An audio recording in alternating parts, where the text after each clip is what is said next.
लोगों का ये धर्म बुद्ध धर्म है। बुद्ध धर्म हमारे लिए पराया धर्म नहीं। इसलिए इस एक्ट को रद्द करने के लिए असेंबली पर आंदोलन किया जा सकता है, एक आंदोलन हो सकता है। नीतीश कुमार बड़ी बड़ी बातें करने वाले नेता थे, मगर उनका आचरण आरएसएस को प्रोटेक्ट करने का आंदोलन, आरएसएस को, बीजेपी को ताकत देने का ही रहा है।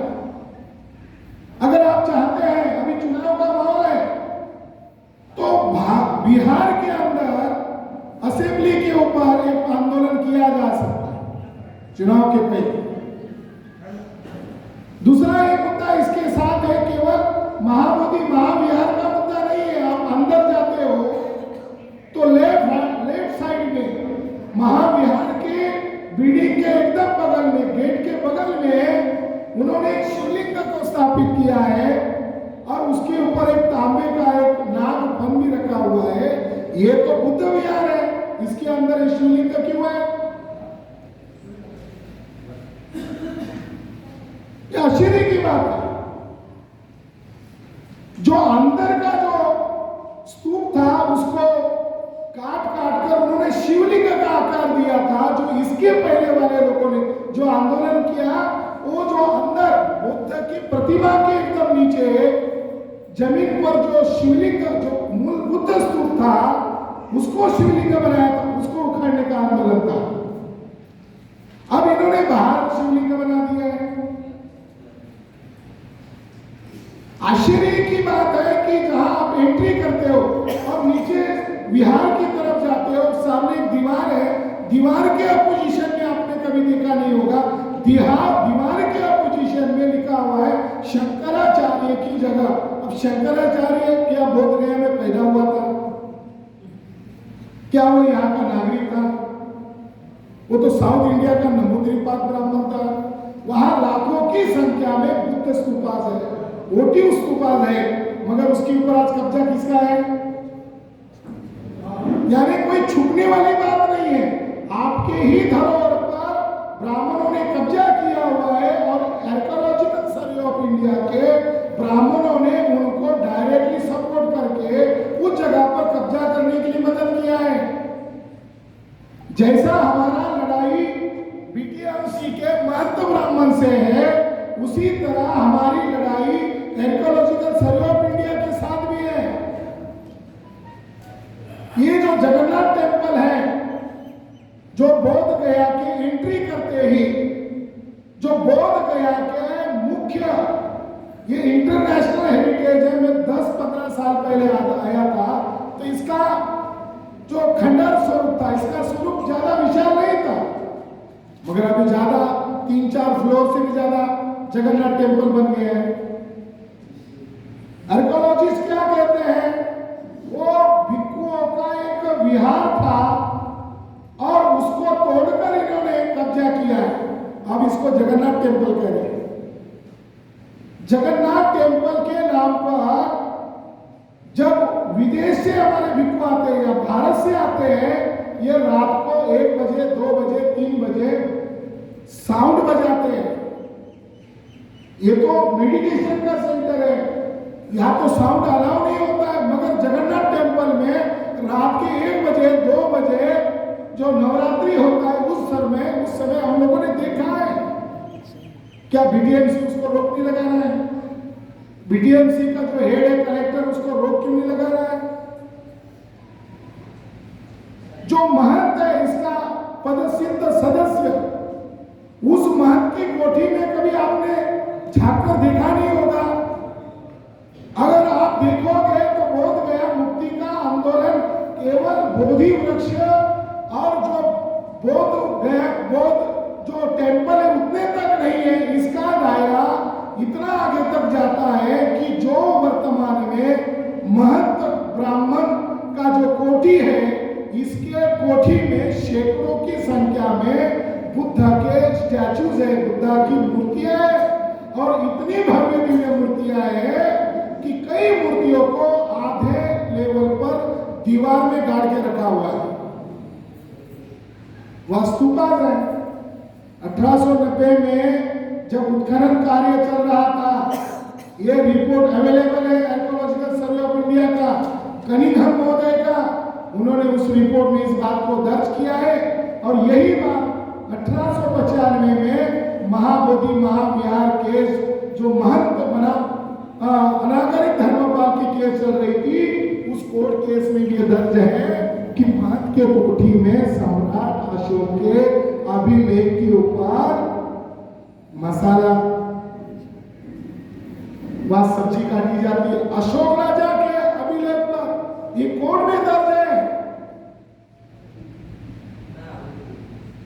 तो सैकड़ों की संख्या में वो मूर्तियां यहाँ के म्यूजियम में आनी चाहिए या इस महाबोधि महाविहार में प्रांगण में रखनी चाहिए, या वो महंत की निजी प्रॉपर्टी है। 1811 में एक फ्रांसिस बुकानन गया पटना इस एरिया में घूमा था, और उस फ्रांसिस बुकानन ने गया और बुद्ध गया का निरीक्षण अपने रिपोर्ट में किया, और आर्कियोलॉजिस्ट लोगों ने फ्रांसिस बुकानन को एज ए हिस्टोरियन का दर्जा दिया है। उसका ये कहना है कि सम्राट अशोक का बोध गया टेम्पल के पास अपना एक महल था, और वो महल अब खंडहर के रूप में तब्दील हुआ है। यानी 1811-12 को इसी एरिया में सम्राट अशोक का एक महल मौजूद था। क्या आर्कियोलॉजिस्ट लोगों को इसकी जानकारी नहीं है?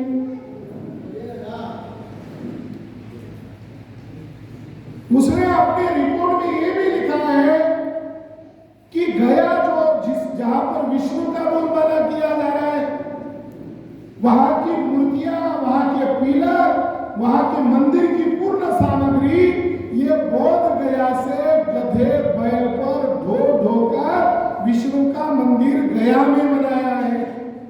यहां की सामग्री ढोकर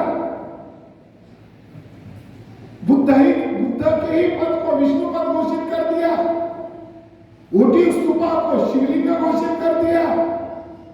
इस तरीके से बौद्धों के प्रेरणा स्थलों पर, बौद्धों के कल्चर पर डाका डाला जा रहा है।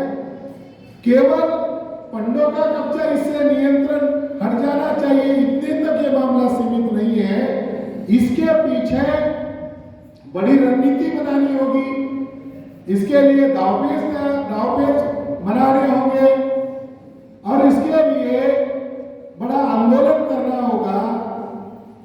हम पिछली बार आंदोलन किए थे, भारी संख्या में बिहार से लोग सहभागी थे।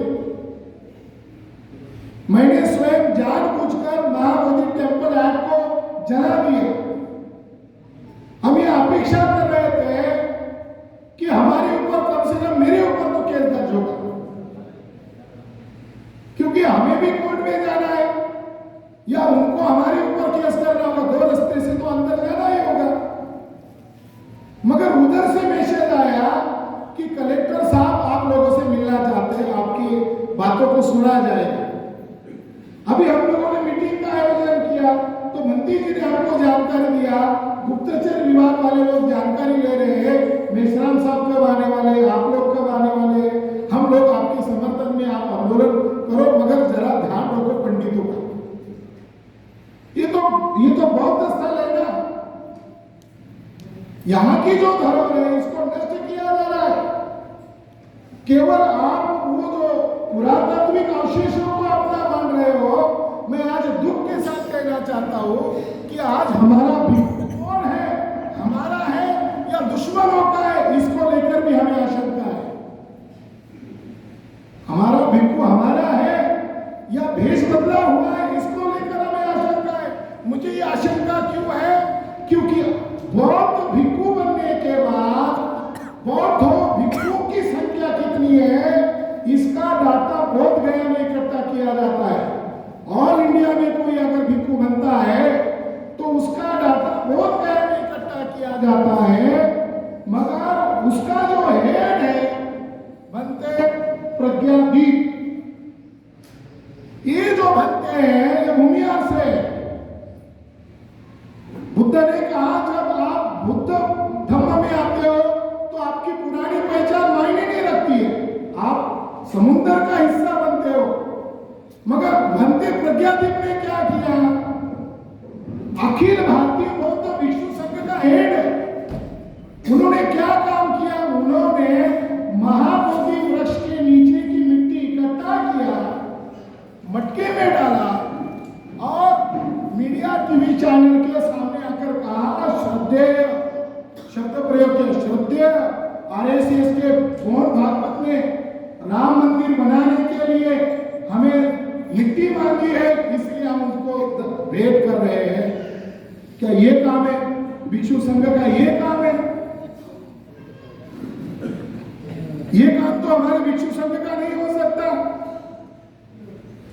एक युवा भिक्षु ने कहा कि महाराष्ट्र का भिक्षु है जो राम मंदिर उद्घाटन में वहां मोहन भागवत के पास जाकर बैठा, उसका नाम नहीं लिए, उनका नाम है बनते राहुल मोदी। अब तो वो संघ के हो गए, वो भिक्षु नहीं है। तो साथियों, उपासक गलती करता है, उसको भी विनय है, उसको भी अनुशासन है। भिक्षु गलती करता है, उसके लिए भी विनय है। क्या हमारे बौद्ध भिक्षुओं को इस तरीके से हैजाक किया जाना या वो व्यक्तिगत लालच में फंस जाना, ये भी तो मुक्ति का आंदोलन है। मुझे याद आती है वो बात, बाबा साहब अम्बेडकर ने 1954 को कहा था ब्रह्मदेश यानी आज के म्यांमार में कि मुझे नए सिरे से भिक्षु संघ का निर्माण करना है, to reconstruction of Buddhist monk. तो बाबा साहब ने जो कहा वो बात आज भी लागू होती है। तो हमें अनुशासन के साथ कार्य करना होगा, चाहे भिक्षु हो चाहे उपासक हो। हमारी विचारधारा में मिलावट की जा रही है। एक युवा भिक्षु ने मुझे एक वीडियो बताया कि एक भिक्षु ये बता रहे हैं कि जो राम मंदिर का विरोध करेगा उसको गाली दे रहा है एक भिक्षु। तो उन्होंने कहा ये भिक्षु कौन है? तो मैंने कहा ये आरएसएस का भिक्षु है, ये रहने वाला गुजरात का है और आरएसएस ने एक फर्जी संगठन बनाया है जिस संगठन का नाम है भारतीय बौद्ध भिक्षु संघ। आरएसएस ने बनाया है, यानी छिपर हमारे भिक्षु की तरह रहेगा, दिखने में वो भिक्षु ही लगेगा, मगर इसकी क्या गारंटी है कि वो आरएसएस का ट्रेन किया हुआ भिक्षु है? आरएसएस के ट्रेन किए हुए भिक्षु इंटरनेशनल लैंग्वेज जानते हैं, बौद्ध राष्ट्र में जाते हैं, वहां से चंदा इकट्ठा करते हैं। अभी एक रिपोर्ट सामने आया, भारत के प्रसिद्ध हीरोइन बड़े बड़े ब्राह्मण नेताओं ने बौद्ध राष्ट्रों से चंदा इकट्ठा किया, अभी रिपोर्ट आया। तो क्या भिक्षुओं का संगठन होना चाहिए जैसा बाबा साहब अम्बेडकर चाहते हैं? होना चाहिए, उसके लिए कोई नियम होना चाहिए, उसके लिए कोई सिलेबस होना चाहिए। भिक्षु कैसे बन रहे हैं, उपासक कैसे बन रहे हैं? फादर बनने के लिए ट्रेनिंग है, मौलाना को मौलाना बनने के लिए ट्रेनिंग है, सिखों का धर्मगुरु बनने के लिए ट्रेनिंग है। मगर हमारे भिक्षुओं को कोई कोर्स है, कोई ट्रेनिंग सेंटर है? ये सेंटर बन सकता था, मगर इसके ऊपर दुश्मनों के द्वारा कब्जा किया गया है। ये भी महत्वपूर्ण मुद्दा है, इस बात को इग्नोर नहीं किया जा सकता। हम लोग संगठन के द्वारा एक जल्दी एक गोप्य स्फोट करने की योजना बना रहे हैं। 1895 को जो जजमेंट आया, वो जजमेंट का सार ये है कि ब्राह्मणों ने बौद्ध गया पर कब्जा क्यों किया? मूल बौद्ध धर्मियों को अपने धर्म में गुलाम बनाने के लिए ब्राह्मणों ने बौद्ध गया पर कब्जा किया। ये 1895 का जजमेंट का निचोड़ है। वो जजमेंट होने के बाद 1903 में लॉर्ड कर्जन ने एक योजना बनाई थी कि महंत को थोड़ा पैसा दिया जाए और उसको हमेशा के लिए वहां से खदेड़ दिया जाए, और उसने उस बात को एग्री भी किया था। ऐसा एक लेटर हमें अब उपलब्ध हो गया है जिसमें इतिहास और सबूत के आधार पर यह सिद्ध किया गया है। लॉर्ड कर्जन वाइसराय था, बंगाल कोलकाता राजधानी थी, और ये लेटर विवेकानंद की जो शिष्या है सिस्टर निवेदिता, इसके किताब में, इसके करस्पॉन्डेंट फाइल में ये लेटर हमें मिल गए हैं। अगर वो लेटर को भी आप सही ढंग से पढ़ेंगे तो सबूत और तथ्य के आधार पर यह सिद्ध किया गया है कि बौद्ध गया ये निर्विवाद रूप से बौद्धों की है, इसका ब्राह्मणों से दूर दूर का संबंध नहीं है। एक किताब महाबोधि महाविहार कोर्ट केस में किताब एग्जिबिट के तौर पर यानी सबूत के तौर पर पेश किया था। उस किताब का नाम है ब्रह्मांड पुराण। ब्रह्मांड पुराण में ये लिखा हुआ है, जब महंत कह रहा था कि ये हमारा है क्योंकि बुद्ध विष्णु का अवतार है, तो जस्टिस मैकफर्सन जज थे, उन्होंने कहा कि आप दूसरों को मूर्ख बना सकते हो, हमें नहीं। तुम अपने आप को शैववादी कहते हो और दावा करने के लिए विष्णु का सहारा लेते हो, ये बड़ी गजब की बात है।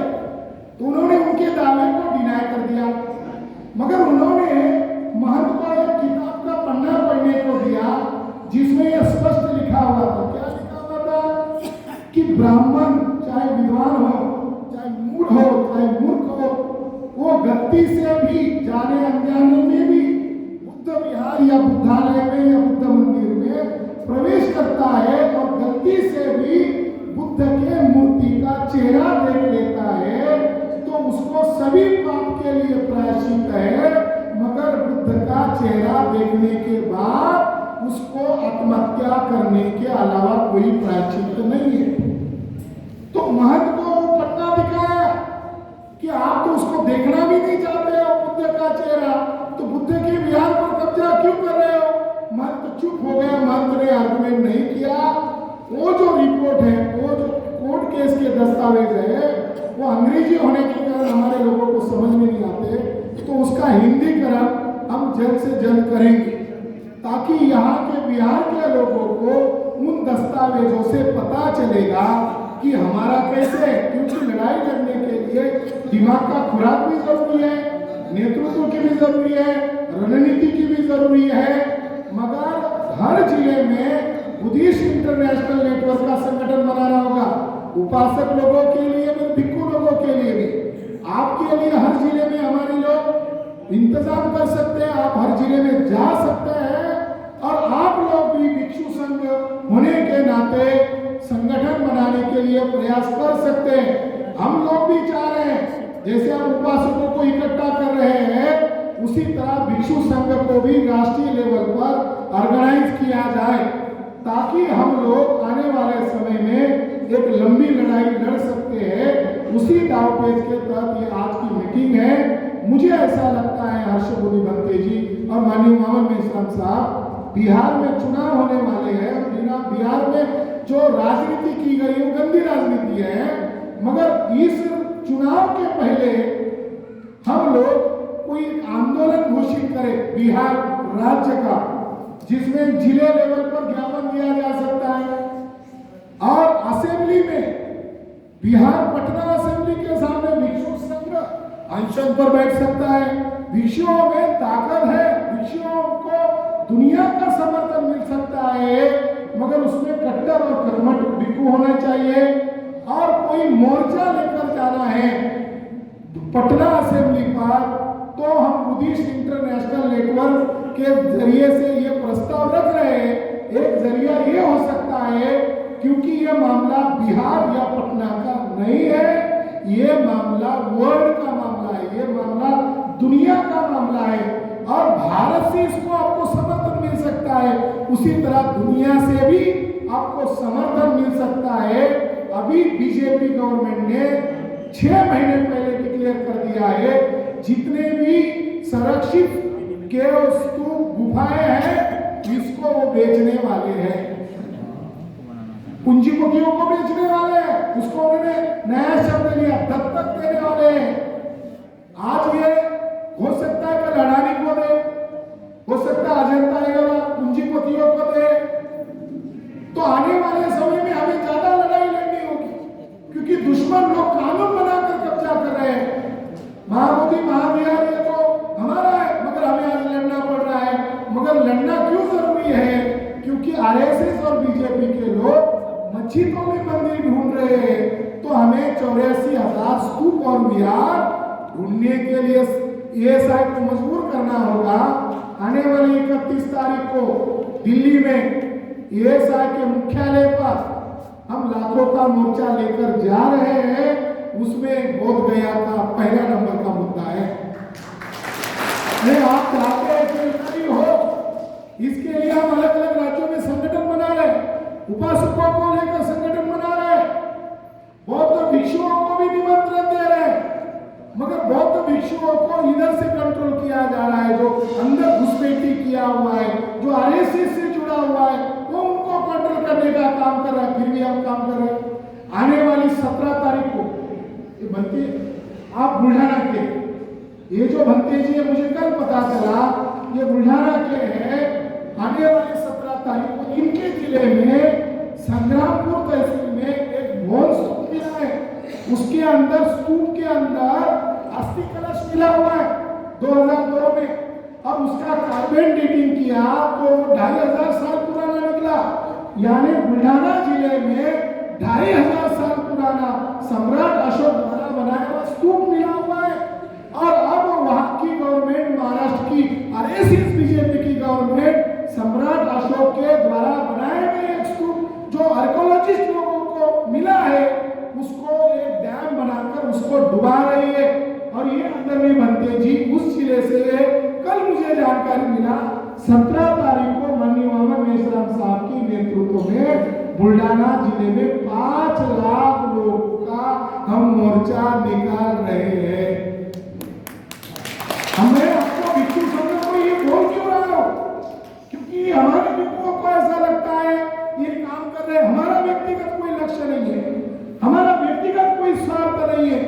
ये धर्म जो है ये आपके मूल निवासी लोगों का धर्म है, ये केवल अनुसूचित जाति के लोगों का धर्म नहीं है, ओबीसी का है, कुशवाहों का है, कुर्मियों का है, आदिवासियों का है। ये जो आदरणीय भिक्षु जी जिस एरिया से आ रहे ये ट्राइब कम्युनिटी के हैं, मगर ये बुद्धिस्ट है।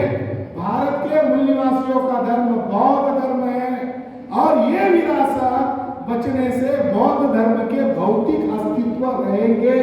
हम बुद्ध की स्तुति में या बुद्ध वंदना में स्तूप की स्तुति करने का सूत्र बोलते हैं कि जहां बुद्ध के शरीर धातु है मैं उसको वंदन करता हूं।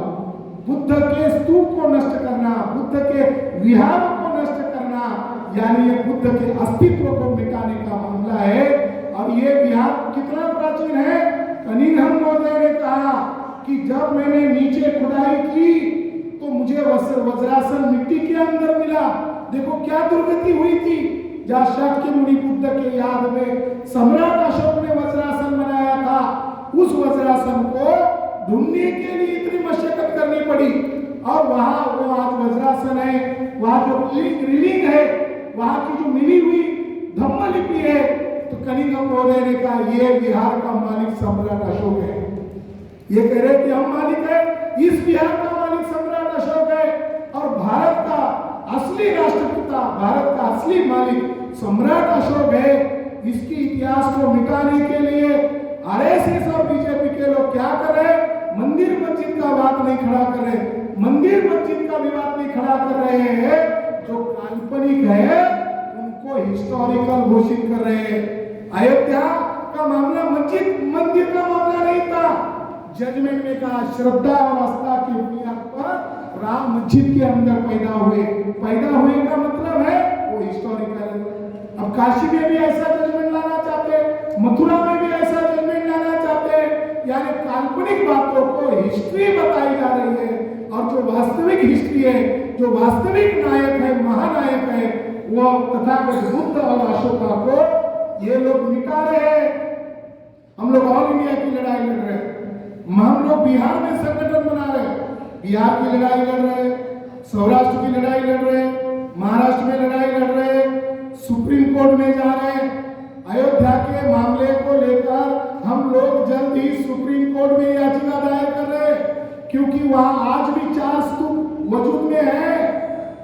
एक स्तूप जिसका मणि पर्वत नाम है अयोध्या में, उसके अंदर बुद्ध के शरीर धातु है, और शरीर धातु में बुद्ध के नाखून और बाल है। ये बात भाइयों ने, युवन संघ ने लिख कर रखा है, और ईएसआई के रिपोर्ट में दर्ज है। मगर विवाद 2.5 एकड़ का चल रहा था, मंदिर मस्जिद का विवाद 2.5 एकड़ का चल रहा था। फैसला देते समय मुसलमान को 5 एकड़ जगह तुर्की दी और फैसला 2.5 एकड़ का दिया, मगर फैसला आते ही 2019 में 70 एकड़ जगह राम मंदिर ट्रस्ट को दिया। 2023 में 109 एकड़ दिया और 109 एकड़ में बुद्ध के बनाए हुए, याद में बनाए हुए 4 स्तूप अभी भी है वजूद में, उसको नष्ट करने का दुश्मनों की साजिश है। अगर इसके लिए सड़क पर उतर, इसलिए तो 31 मार्च को हम दिल्ली पहुंच रहे हैं। दिल्ली पहुंचने की वजह यही है कि वो लोग अशोक और बुद्ध की विरासत को मिटा रहे हैं। ये बहुत महत्वपूर्ण स्थान है जिसको अनागरिक धर्मपाल ने इसको बचाने की कोशिश की। अंतिम जीवन में उन्होंने डायरी में लिखा, मेरा एक जीवन बुद्ध के इन 4 स्थलों में से कुछ स्थलों को बचाने के लिए गया, मगर मेरा लक्ष्य पूरा नहीं हुआ है। अगर मुझे दोबारा जन्म लेने का कोई मौका मिले, तो उन्होंने लिखा अपनी डायरी में, मुझे भारत की भूमि में पैदा होना चाहिए। उन लोगों को इतनी आस्था है ये बुद्ध प्लेस के साथ। तो मैं आखिरी एक वचन कहता हूँ कि सम्राट अशोक को कितना गर्व था ये बनाते हुए। तो उन्होंने अपने अभिलेखों में लिखा है, जब तक चांद और सूरज रहेंगे, अशोक ने लिखा है, जब तक चांद और सूरज रहेंगे तब तक बुद्ध का नाम रहेगा, धम्म का नाम रहेगा, संघ का नाम रहेगा।